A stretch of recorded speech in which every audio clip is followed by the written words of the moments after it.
from the All Indiana Podcast Network. It's time for real conversation about the real issues that affect our communities. Poverty, education, equality, and more. This is Real Talk. Real Talk with Reverend Charles Harrison. Welcome to Real Talk on the All Indiana Podcast Network.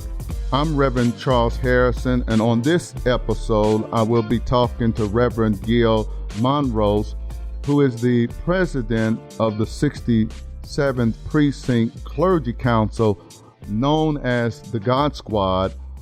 And Reverend Monrose is also a faith advisor to the mayor's office in New York as we talk today about the surging violence across the country. Welcome to Real Talk with Reverend Charles Harrison, and I am so excited today to have a friend with me from New York City, and I have known him now for several years now, the Reverend Gil Monrose, who is the founding president of the 67th Precinct Clergy Council, the Godsquad. He is also now the faith advisor to the New York City Mayor's Office, and he's also the founder of Clergy for Safe Cities, which the Indianapolis 10-Point Coalition is a part of.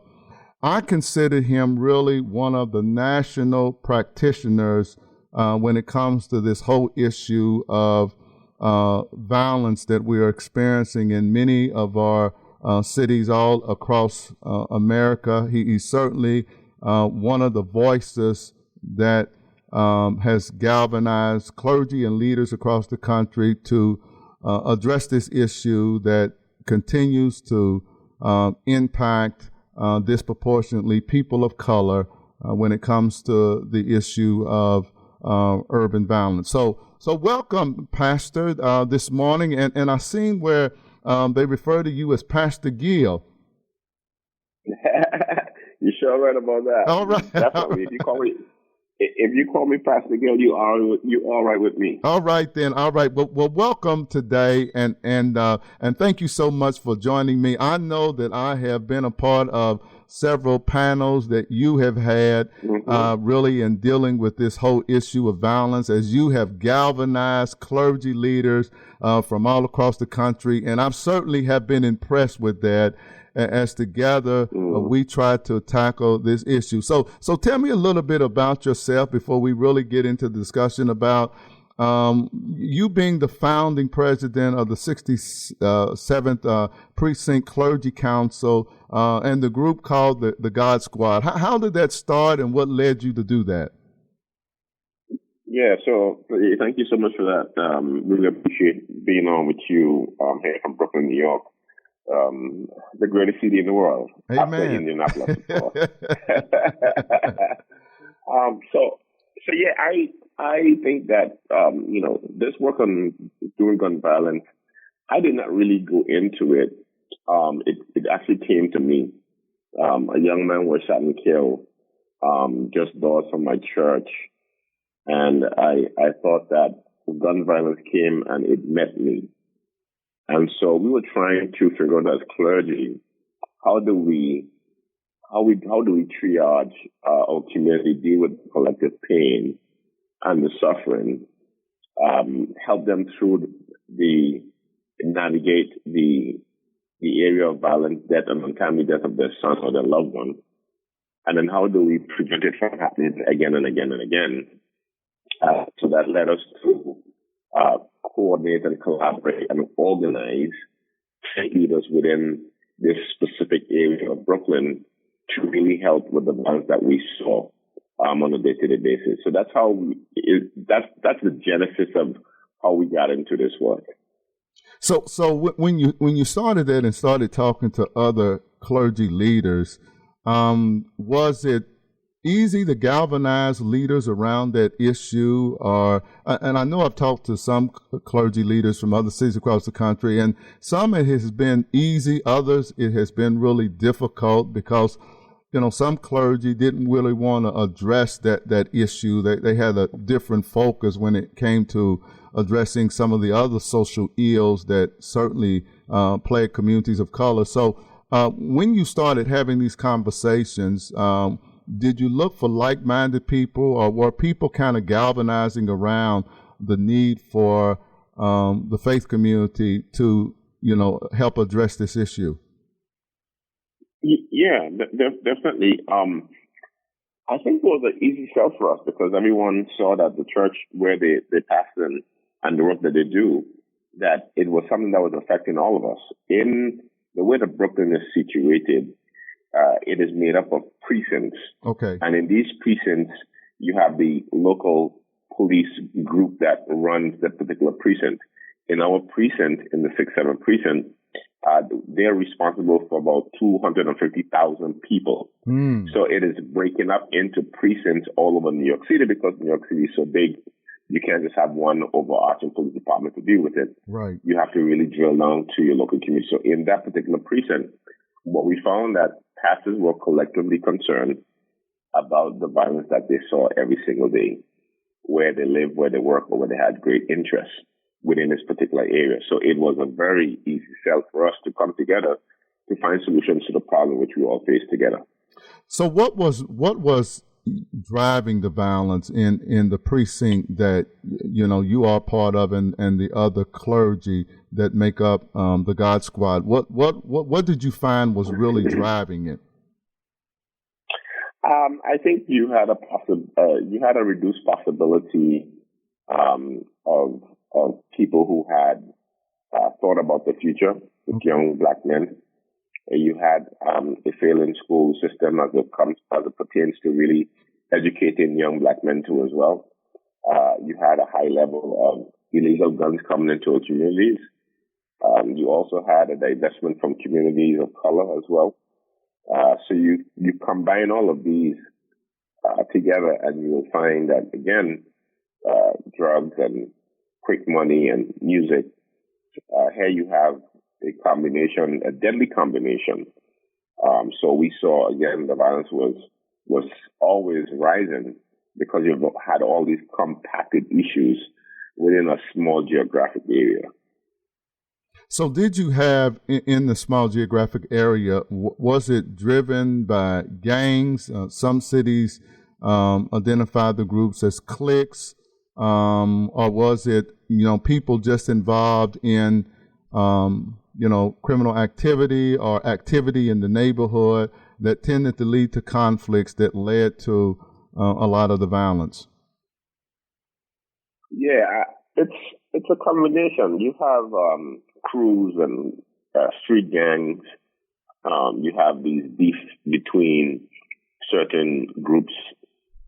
You have all of those in community. So it is compounded. The thing about the violence is that it never comes from one particular area. It's never like one thing that you put your hand on.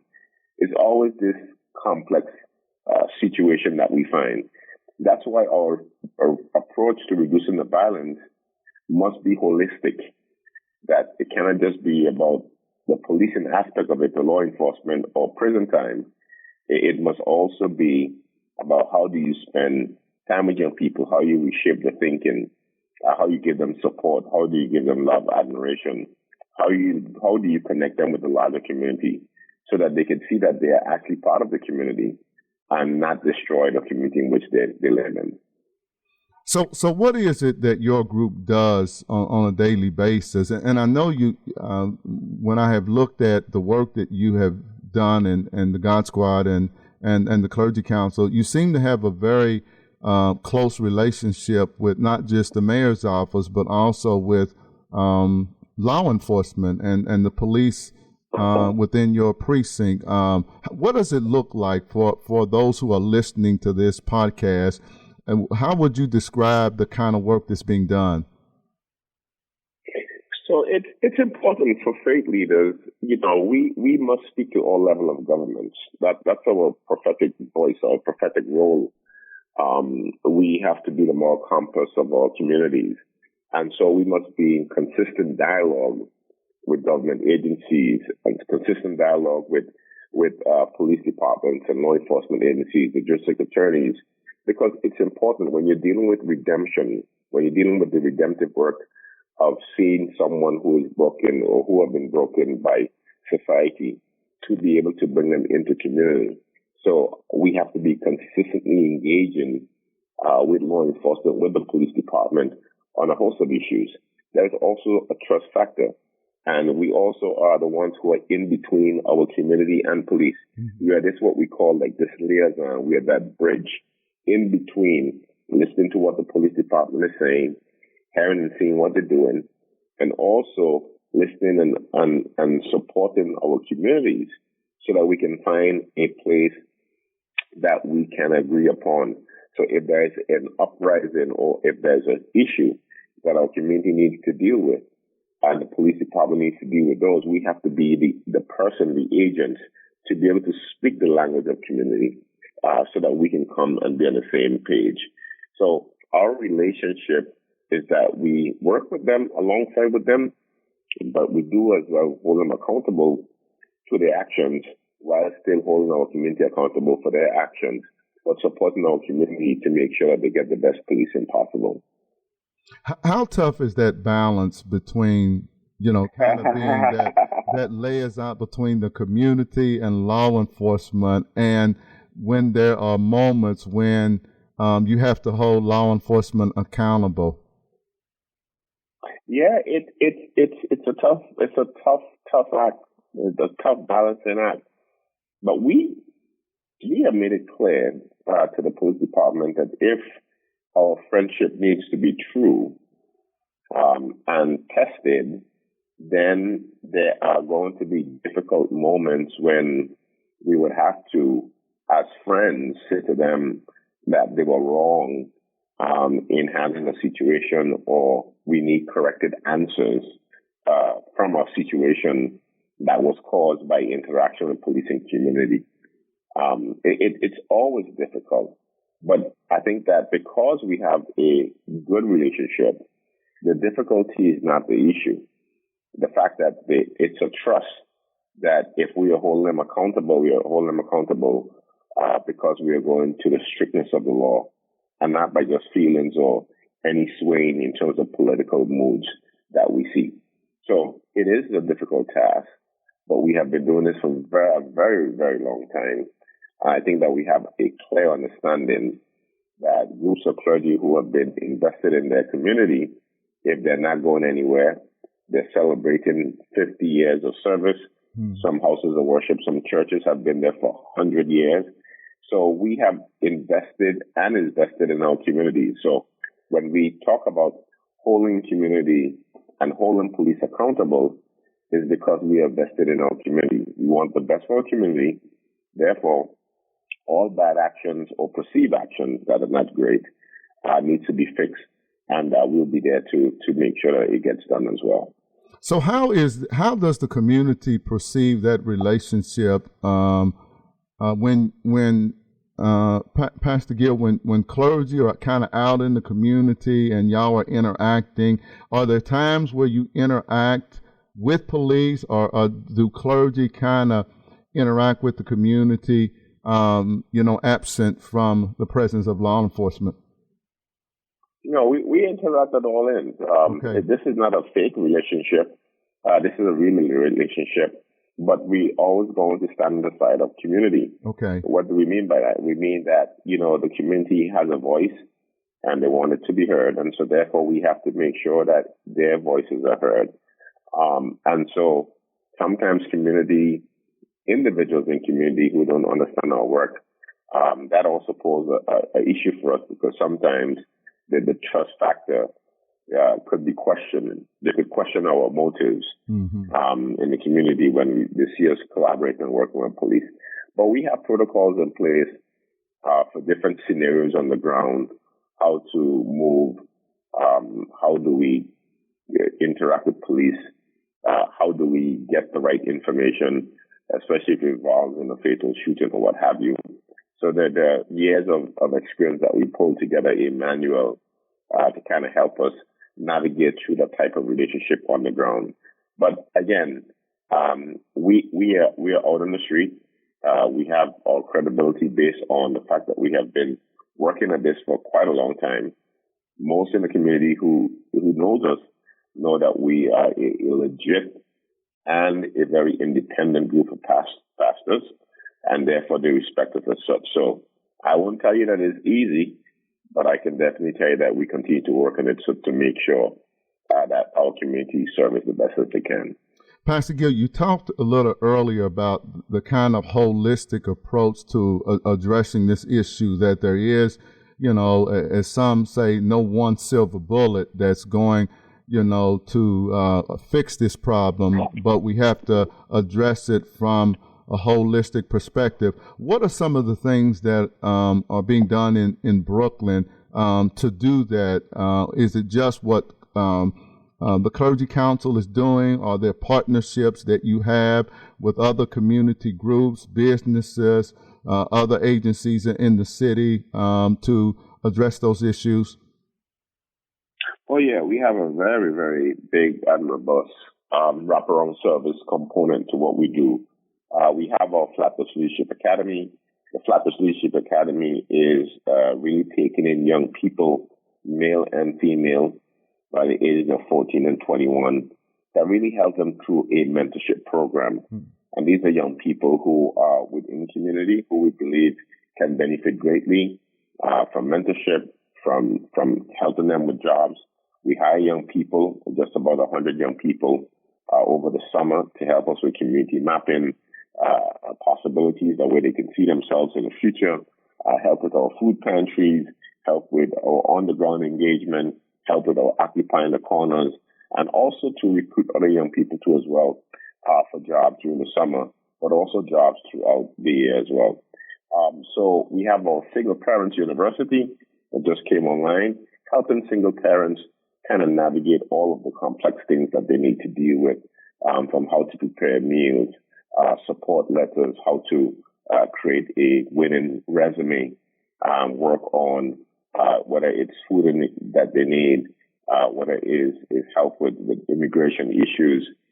So we have a full wraparound service and providers and partners that we deal with, so that we take care of the holistic idea of these individuals who we come in contact to. So from our Leadership Academy to our Summer Youth Employment Program to our mentorship programs, we are very busy in the day-to-day just dealing with families and youth all the time.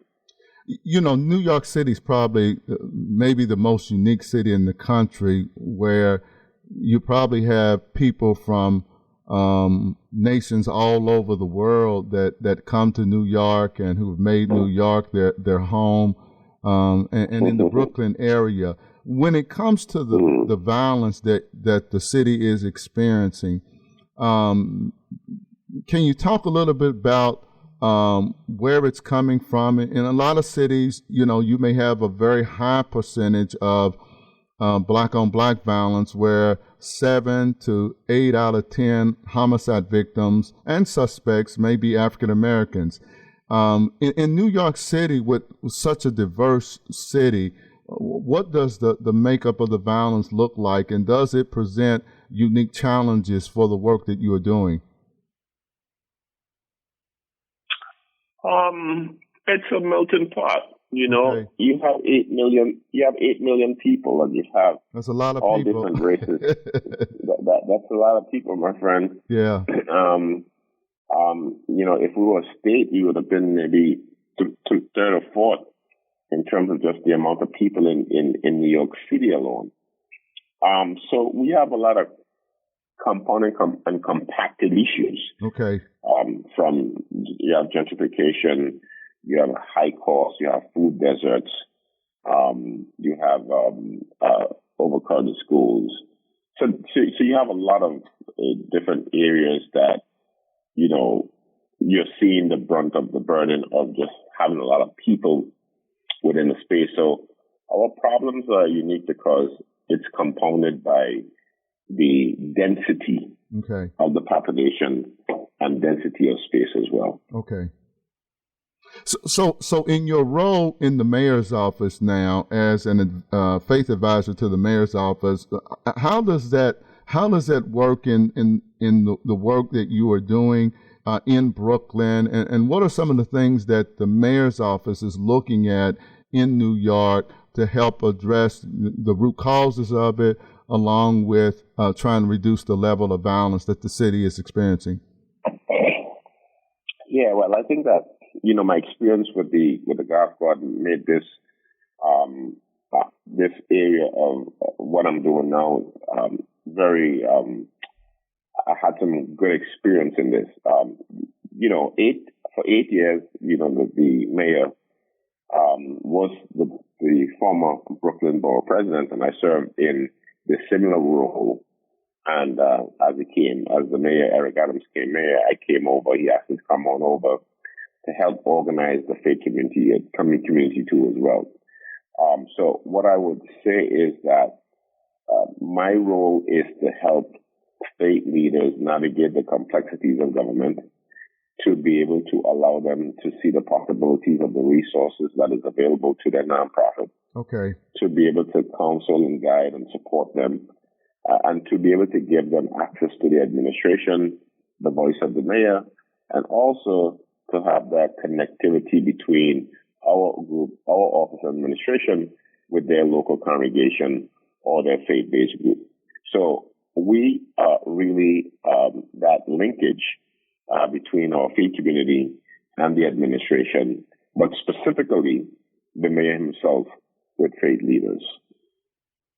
So how important is that to get the faith community involved in these very complex issues that we're seeing in cities all across the country? And I would guess, since New York is a melting pot, you're dealing with faith leaders from all walks of life and make up many different ethnic groups. Oh, yes, definitely, for surety. Many ethnic groups, many different walks of life, all type, all gender, Reform, Sikh, Hindu, Muslim, Christians, all brands, you name it, Buddhist. So all of the faith in New York, we want to just, again, make sure that they know that this city is open to be able to be supportive to them, but also to the faith community is really poised to help us in a lot of the areas: crime, homelessness, affordable housing, mental health. The faith community has been solid over the years in so many different areas all across the U.S. in really dealing with the ills of society. All we're doing now is saying that we recognize you, and now we're actually asking you that we want your ideas, we want your support, we want to see what you're doing, and then also to have a group that is going to make sure that the mayor sees it and that we act upon the great solutions and suggestions that is given to us. What drove you? We have known each other for several years now, and certainly, I have grown to hold you in high regard. Just me watching what you have been doing all the way here from, Indianapolis, Indiana, and your passion for this kind of work. But I certainly have been impressed with how you have galvanized clergy from across the country, because all of us are experiencing, I think, this surge in violence. Big cities, medium-sized cities, and even small cities are seeing an uptick in violence. What was your vision for putting together this group, Clergy for Safe Cities? Basically, two things. I think number one, as faith leaders, I don't think that we get the credit for being part of the solution to reducing the violence specifically in America. Okay. And because we are working in so many small different silos, we're in different smaller communities, it seemed like we were out there on our own. And so Clergy for Safe Cities is to kind of bring us to the national forefront, to let folks who are working in a small town know that, listen, we have folks who are working just like us in another town. We can share resources, we can share advice, we can share support, but also we can have a national voice that when not only for the idea of funding, but also to when we're coming around the table to bring solutions to the problem, I think that the faith community should be front and center. So Clergy for Safe Cities' role is to create that type of, the idea is to create that synergy that gives us a national voice on the gun violence issue. What are some of the similarities that you may be hearing as you talk to leaders like myself in Indianapolis when it comes to this issue? We probably have seen the homicide numbers rise to the levels that we were seeing in the 80s and certainly in the 90s over the last 2 or 3 years across the country. What do you see as really driving this national problem? Are the same issues that Brooklyn is experiencing in New York City, or do they differ from one city to the next and different regions around the country? I think at the end of the day, it's the same outcome. Okay. And that outcome is a dead black man, young boy on the street. That outcome never changed no matter what state you go to. So I'm always concerned about that. That is the same. And it has to also be, if across the country we're seeing in urban settings where young black men are being shot and killed over and over again because of the same thing that is happening across the country, it seems to me that the playbook of death for our community must be the same. Now you might have one or two different nuances, but if it's always ended up in young black men really and truly losing their lives through senseless gun violence by an illegal handgun that was purchased from out of state or in state, that was then sold on the black market to these young folks who, when they have a beef or they have a disagreement, shoot and kill one another. I think that those are all the same in all the cities in America. And I think that it is that way because of who we are, right? Of the people who live in these communities. It is set up that way. It is like almost like it is intentional for us to be in this predicament that we're in today. So how much do you think, and there's debate and conversation, around the country as to, what has kind of driven this, and what role do you think the family plays? Is the absence of some believe fathers, where we have 70+% of black children who are born in the single parent households. What role does that play? Certainly the issue of poverty, that some believe that's driving it, the lack of quality education. I mean, there's a lot of, issues that people feel like has played a role in what we're seeing today that seems to disproportionately impact young men of color. I think all of those and even more is definitely part of this whole thing. It's all of the above. It's not even just one, and it's everything. Poverty, the investment in communities, young black men not having the same love for themselves and for others as we did in the past. There is a move away from spiritual connectivity as well. Right. You have so many different pieces, and that's why I keep on saying that the response that we have to give to gun violence must be very, very holistic, because the problem that we face is not one stream; it is multifaceted. So yes, that and everything else and all the other things that you have mentioned do play a role in that for sure. There were several years ago, certainly two or three major issues that took place in this country, and some are wondering what impact it's having today on what we're seeing as a surge in many cities, and that is certainly the defund the police movement, the low bail, and criminal justice reform. In your viewpoint or your experience, are any of those things contributing to what we're seeing nationally in the rise in shootings, stabbings, and criminal homicides?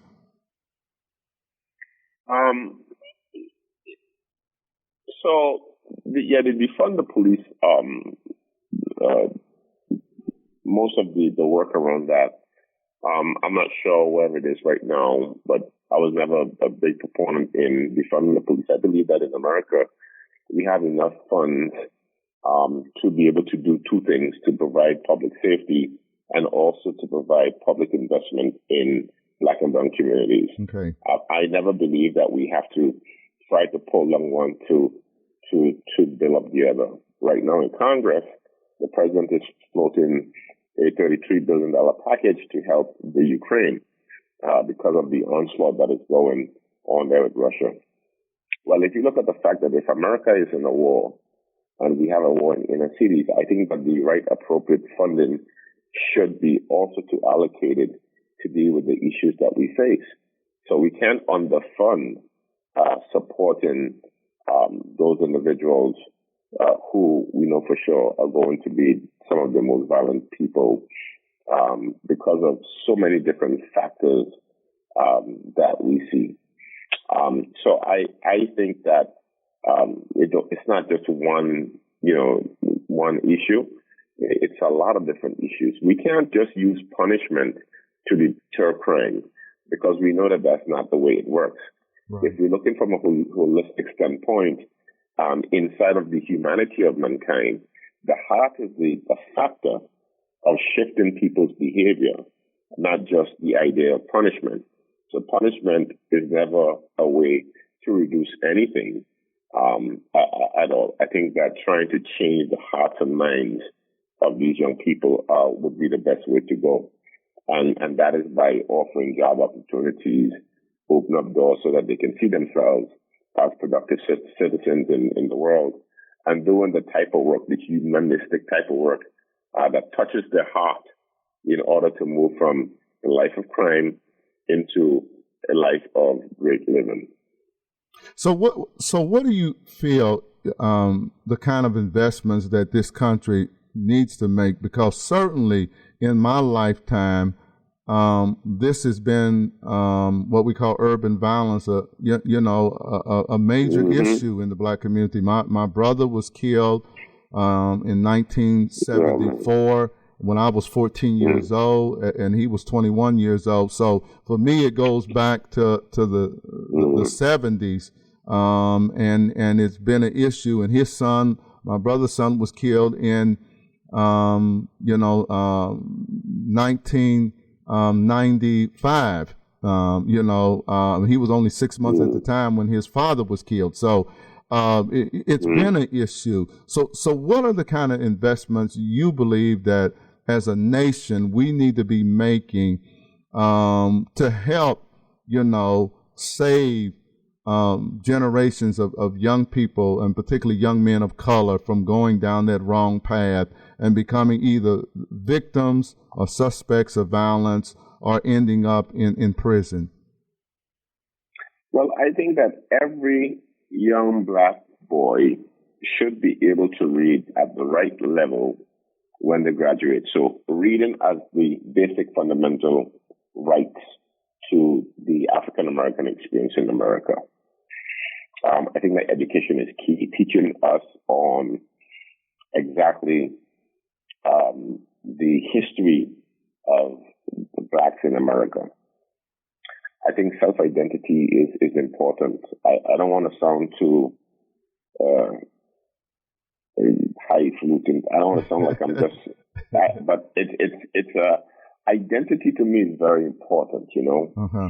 And I think that teaching children exactly who they are and the history of how we struggled in America. Whether you come from chattel slavery or whether you have slavery by boat through the Caribbean and up down to the South, or you were, again, chattel slavery, the key and the idea is that our history must be engraved, embedded, and ingrained in the minds of all of our people.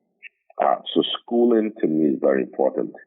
I think that we need to work on the systematic racism that we have in our country that really gives dollar for dollar for the work that is earned. The work as you earn your pay in positions and in jobs and situations in corporate America, that the black family, the black male, the black woman gets, again, the same dollar of the counterpart, not because of the color of the skin, but we should be judged, like Dr. King said, by the context of our character, right, or by our DNA of the school in which we came from, just like our white counterpart. So those are some of the things that I think that we have to get back to the basics of life to give young people an opportunity to succeed. From canceling the student debt is also, to me, very, very important to really shift the paradigm of the young people who, again, did not have the ability to have a rich father or mother pay for the colleges. So that high debt level is hanging over the heads. If those can be waived, as they would like to have the president to really do, to give them some freedom and some flexibility to really breathe again and use the college degree to really bless the community in which they serve. So there's a lot of small things that I'm seeing that is needed, and not just necessarily the traditional things that I think non people will look at when we say, well, what do we do to reduce the violence? It's not just about only taking the gun from an individual. What about giving them the idea to live? Right, that even right. if they have a gun, they don't want to use a gun. Right. And I think that's where we need to get to. Well, thank you so much. I could talk to you for hours, about this, and I'm just, I'm just impressed with the work that you are doing in New York, along with, your colleagues, and you're just doing remarkable work. I'm hoping to get you here to Indianapolis and Sure. talk with clergy leaders in Indianapolis about what the Godsquad is doing, what you're doing through the mayor's office, because I really like, your vision of getting us to not just operate in our own little silos, but how do we connect with each other nationally, in this common struggle to end this epidemic in our community of gun violence and to begin to restore hope where there's hopelessness in too many of our communities of color. So thank you, my friend, for joining me today on Real Talk with Reverend Charles Harrison, and I hope that we will catch up with each other very soon. Sure. Thank you again, and I appreciate your work, sir, and I thank you for all that you do. All right. Thank you, my friend. Blessings to you. All right. Thank you. I am Reverend Charles Harrison, and this has been Real Talk. Join me next time as I bring you more real talk about the real issues that affect our communities here in Indianapolis and across the country. Next week, I have a very special guest, the Reverend Jeffrey Brown from Boston, Massachusetts. He was one of the original Boston 10-point members that came to Indianapolis and helped Indianapolis start the Indianapolis 10-Point Coalition. This will be an exciting conversation. Be sure to follow and subscribe to this podcast and share on Facebook and Twitter. This is Reverend Harrison. I pray that you have a blessed day. This is Real Talk with Reverend Charles Harrison. Be sure to like and subscribe to this podcast. And be sure to check out other great podcasts on the All Indiana Podcast Network. Online now at allindianapodcast.com.